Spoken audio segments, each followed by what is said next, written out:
E qual a diferença entre Umbanda, Kardecismo e Candomblé? Essa é uma confusão que muitas pessoas fazem até hoje e as diferenças são bem distintas, né? Nós temos o Candomblé, que não tem origem africana, mas sim a palavra Candomblé significa barracão, né?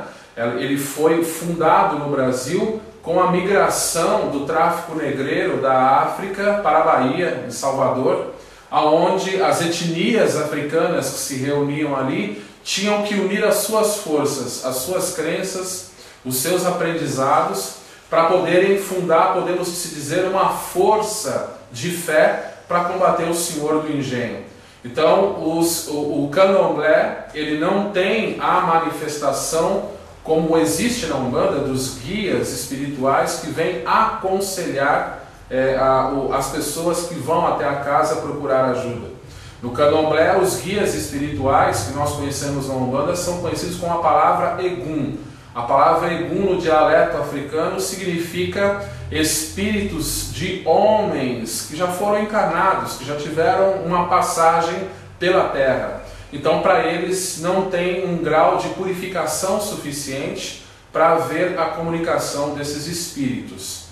Nós respeitamos o culto do Candomblé, nós respeitamos os nossos irmãos e irmãs candomblecistas, e uma das práticas que existe dentro do Candomblé é a prática do sacrifício animal, que visava o quê? Eu dar para Deus aquilo que eu tinha de melhor. Então eu tinha o animal que na aldeia que eu frequentava, que era a minha maior preciosidade, e o elemento vital era o sangue.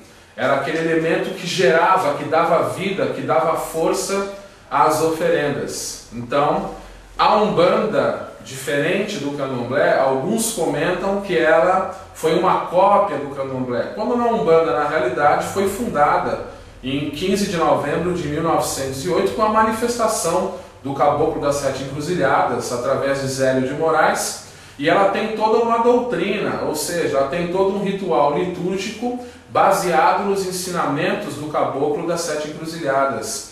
E este ritual litúrgico não inclui a matança animal, não inclui a cobrança dos trabalhos, inclui o desenvolvimento mediúnico e principalmente o estudo do médium a respeito da sua religião.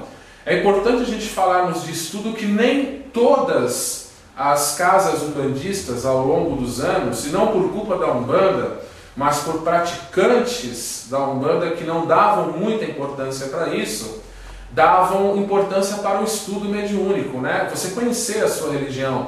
Por que a Umbanda ela usa vela, ela tem o altar, ela tem a defumação? Por que os guias se manifestam com os trejeitos de escravos, índios, baianos, boiadeiros? Por que eles fumam? Por que existe a aguardente ou a cachaça dentro do ritual umbandista? Então as coisas ficavam meio que obscuras, não se sabia o porquê da manifestação dessas entidades, nem dos rituais umbandistas, né? E hoje nós temos informação que o próprio Caboclo das Sete Encruzilhadas, ele já incentivava os médios a estudarem, né? Ou seja, a se melhorarem. Primeiro, para nós queremos que uma religião cresça, é preciso que o praticante dela cresça para ser exemplos para aqueles que vão seguir.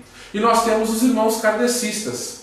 O kardecismo ele teve origem com a codificação de Allan Kardec. Allan Kardec não é o dono do kardecismo, né? A doutrina kardecista é uma forma carinhosa que se direcionam à doutrina dos espíritos, porque foram eles, através das mesas girantes, da cestinha com lápis, e depois das manifestações mediúnicas da psicografia e demais dons mediúnicos, né, que foram desenvolvidos com o tempo, que Allan Kardec codificou todas as perguntas, todos os estudos como uma tarefa que a ele foi confiado para editar as obras do kardecismo. Então, o kardecismo ele não tem os altares nos centros, ele não tem a manifestação de entidades como aconteça na Umbanda. Mas isso não inibe que Umbanda e kardecismo, aqui salientando os dois, possam caminhar juntos, cada qual com a sua forma de trabalho, cada qual